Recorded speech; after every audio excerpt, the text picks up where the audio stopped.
मैं कल्पना सक्सेना शिक्षा मनोविज्ञान की क्लास में आपका स्वागत करती हूँ। जैसा कि हमने अभी पहले जो वीडियो अपलोड किया था उसमें हमने व्यक्तित्व को मापने की विधियों का पूरा एक्सप्लेनेशन किया था आपको कि व्यक्तित्व मापन की कौन कौन सी 3 विधियाँ हैं।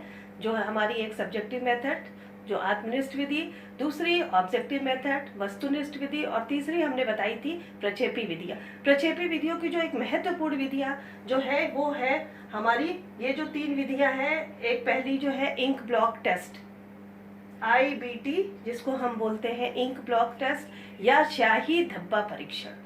ये जो परीक्षण है वो हरमन रोशा, जो स्विट्जरलैंड के एक मनोवैज्ञानिक थे, उन्होंने इस टाइप का परीक्षण किया था। उन्होंने एक व्यक्ति के व्यक्तित्व को मापने के लिए इस प्रकार का एक टेस्ट किया। उन्होंने क्या किया कि जो हरमन रोशा थे उन्होंने सन 1921 में इस परीक्षण को किया था। और उन्होंने क्या किया कि उन्होंने 10 कार्ड लिए। 10 कार्ड पर उन्होंने 5 कार्ड पर काले और सफेद रंग की इंक डाल करके कुछ धब्बे बना दिए। जब हम लोग मान लीजिए अचानक से कोई इंक वगैरह गिर जाती है तो एक अलग सा एक धब्बा बन जाता है, उसी टाइप से उन्होंने 10 कार्ड लिए। 10 कार्ड में 5 कार्ड पर काले और सफेद इंक से धब्बे बना दिए। 2 कार्ड पर उन्होंने काले और सफेद के अलावा रेड पेन का भी जो इंक थी वो भी यूज किया, यानी लाल रंग का भी धब्बा उसी पे बना दिया। और 3 कार्ड जो बचे उसमें उन्होंने कई रंगों के धब्बे बनाए। ये जो धब्बे उन्होंने बनाए, ये उन्होंने जो भी बच्चों पर, जिस भी बच्चे पर उसकी पर्सनालिटी का मापन करने के लिए उन्होंने इस कार्ड को बनाया, तो उन्होंने इस कार्ड को एक एक करके कई बच्चों पर प्रयोग किया। एक एक करके पहले जैसे 5 कार्ड थे काले सफेद वाले, वो एक एक कार्ड करके बच्चों को दिखाए और बच्चे ने उस कार्ड को जो देख करके जो प्रतिक्रिया की, जो रिस्पॉन्स किया, उसको उन्होंने नोट कर लिया। इसी तरह से उन्होंने एक एक करके सारे कार्ड दिखाए, पहले काले सफेद वाले, फिर उन्होंने जो काले सफेद और लाल रंग वाले धब्बे वाले इंक थे उनको दिखाया। उसके द्वारा जो उस बच्चे ने प्रतिक्रिया की उसको नोट कर लिया। और उसके अलावा जो 3 कार्ड और बचे थे जो कई रंगों के धब्बों के द्वारा बने हुए थे, उसके द्वारा जो बच्चे ने या व्यक्ति ने जो प्रतिक्रिया की उसको उन्होंने नोट कर लिया। अब जब इन सब चीजों के द्वारा जो भी प्रतिक्रिया उस बच्चे ने की, उसी के आधार पर उसके व्यक्तित्व का मापन किया गया। अब देखा गया, जब उसको एनालिसिस किया गया, जब उसका विश्लेषण किया गया, तो ये जानने की कोशिश की गई कि जो भी प्रतिक्रिया उस बच्चे ने की थी या उस व्यक्ति ने की थी, उससे संबंधित कुछ बातें हो सकती हैं। कि पहली चीज जैसे स्थिति, कि उस बच्चे ने उस जो धब्बे को देख करके, कौन सी स्थिति को देख करके उसने उस प्रतिक्रिया को किया। क्या केवल उसके एक अंश को देख करके प्रतिक्रिया की, कि उसके बड़े भाग को देख करके प्रतिक्रिया की, या उसके एक छोटे से अंश को देख करके प्रतिक्रिया की। ये जो हमारी कहलाती है, ये कहलाती स्थिति, कि उस बालक ने या उस व्यक्ति ने कौन सी स्थिति को देख करके, उस कार्ड को देख करके किस प्रकार की प्रतिक्रिया की।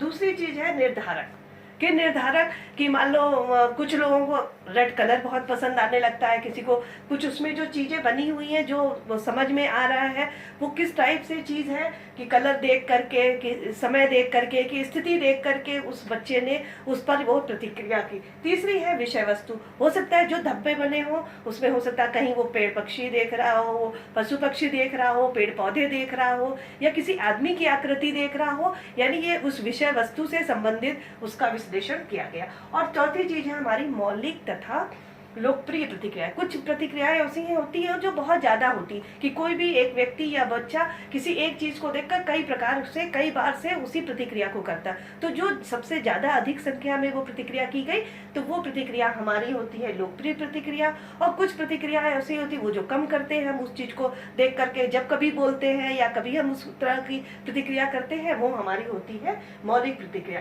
तो ये जो स्याही धब्बा परीक्षण था वो हरमन रोशा ने किया 1921 में, और उन्होंने 10 कार्डों का प्रयोग किया। उस कार्डों पर जो स्याही के धब्बे बनाए, उस धब्बे के द्वारा उस कार्ड को एक एक करके उस बच्चे को दिखाया और उस बच्चे से पूछा कि उस कार्ड में तुमको क्या दिखाई दे रहा। और जो बच्चे ने उसको प्रतिक्रिया की उसको नोट कर लिया और उसी के आधार पर उसका एनालिसिस या उसका विश्लेषण करके उस बच्चे के व्यक्तित्व का मापन किया। दूसरी हमारी चीज है प्रासंगिक अंतर्बोध परीक्षण, जिसको थीमेटिक एक्सप्रेशन भी बोलते हैं। ये परीक्षण जो है वो एक थीम पर बनी हुई है। ये जो CD मॉर्गन और HA मूरे ने ये बनाई थी ये परीक्षण। इस परीक्षण के द्वारा, इस परीक्षण में क्या था कि 31 कार्ड थे।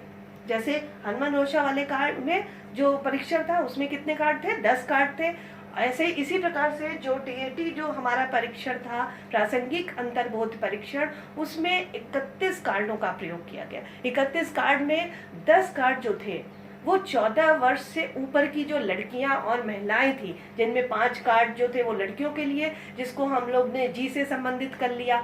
5 कार्ड जो थी महिलाओं के लिए जो था वो एम से संबंधित हो गया। इसी प्रकार से 10 कार्ड जो थे वो बॉयज़ के लिए थे, जो 14 साल के ऊपर के थे वो बॉयज़ में बॉयज़ भी थे और मैन भी थे, वो उनको बी और एम से करके इस तरह से हम लोगों ने उसको जोड़ लिया। और बाकी बचे 20 कार्ड ये हो गए, बाकी बचे 11 कार्ड। 11 कार्ड उन्होंने उन दोनों ही लोगों के लिए बनाया, दोनों ही लिंग के लिए, चाहे फीमेल हो चाहे मेल हो, दोनों ही लोगों के लिए, चाहे वो लड़की हो चाहे वो बॉयज़ हो, उन सबको ये कार्ड बनाए। उन कार्डों पर उन्होंने कुछ चित्र बनाए, किसी भी चीज़ से संबंधित चित्र दिखाए गए।